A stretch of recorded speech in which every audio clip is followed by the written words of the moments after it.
ਮੈਨੂੰ ਕਹਿੰਦੇ ਵਿਚੋਲਾ ਲੱਖਾ ਕਿਸੇ ਨਾਲ ਹੋਣ ਨਹੀਂ ਦਿੰਦਾ, ਧੱਕਾ ਰਿਸ਼ਤਾ ਕਰਾਉਣਾ ਪੱਕਾ, ਰਿਸ਼ਤਾ ਕਰਾਉਣਾ ਸੋਚ ਕੇ ਪੈਸੇ ਲੈਣਾ ਠੋਕੇ ਤੇ ਦੋਨੇ ਪਰਿਵਾਰ ਕਰੋ ਮੂੰਹ ਮਿੱਠਾ ਤੇ ਕਰੋ ਇਹਦੀ ਤਿਆਰੀ। ਆ ਬੈਠਾ ਮੁੰਡਾ ਦੇਖ ਲਓ, ਕੱਲ ਨੂੰ ਮੇਰੀ ਕੋਈ ਨਹੀਂ ਜ਼ਿੰਮੇਵਾਰੀ।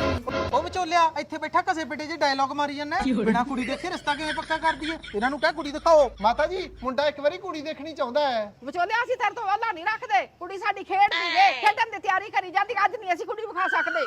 ਅੱਛਾ ਕੁੜੀ ਐਡੀ ਵੱਡੀ ਹੋ ਕੇ ਵੀ ਖੇਡਦੀ ਹੈ? ਉਹ ਵਿਚੋਲਿਆ ਤੂੰ ਕਿਹੜੀ ਦੁਨੀਆ 'ਚ ਫਿਰਦਾ? ਅੱਜ ਕੱਲ ਤਾਂ ਕੁੜੀਆਂ ਮੁੰਡਿਆਂ ਨਾਲੋਂ ਵੀ ਅੱਗੇ ਨੇ। ਅੱਜ ਕੱਲ ਕੁੜੀਆਂ ਕਬੱਡੀ ਖੇਡਦੀਆਂ ਨੇ, ਖੋ ਖੋ ਖੇਡਦੀਆਂ ਨੇ, ਵਾਲੀਬਾਲ ਖੇਡਦੀਆਂ ਨੇ। ਓਏ ਸਗੋਂ ਤਾਂ ਸਾਡਾ ਨਾਂ ਰੋਸ਼ਨ ਕਰੂਗੀ। ਮਾਤਾ ਜੀ ਤੁਸੀਂ 1 ਮਿੰਟ ਵਾਸਤੇ ਸਾਨੂੰ ਕੁੜੀ ਦਿਖਾ ਦਿਓ, ਰਿਸ਼ਤਾ ਸਾਡੇ ਵੱਲੋਂ ਪੱਕਾ ਹੈ ਜੀ। ਜੇ ਭਾਈ ਤੁਸੀਂ ਨਹੀਂ ਮੰਨਦੇ ਤੇ ਮੇਰੇ ਮਗਰ ਮਗਰ ਆ ਜਾਓ।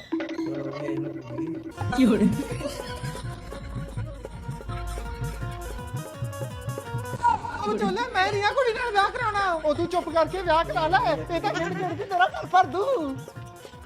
ਅੱਛਾ ਜੀ, ਕੈਸੀ ਲੱਗੀ ਤੁਹਾਨੂੰ ਵਿਚੋਲੇ ਵਾਲੀ ਵੀਡੀਓ? ਜੇ ਵੀਡੀਓ ਤੁਹਾਨੂੰ ਪਸੰਦ ਆਈ ਤੇ ਚੈਨਲ ਨੂੰ ਫੋਲੋ ਸਬਸਕ੍ਰਾਈਬ ਵੀ ਕਰ ਲਿਓ। Thank you.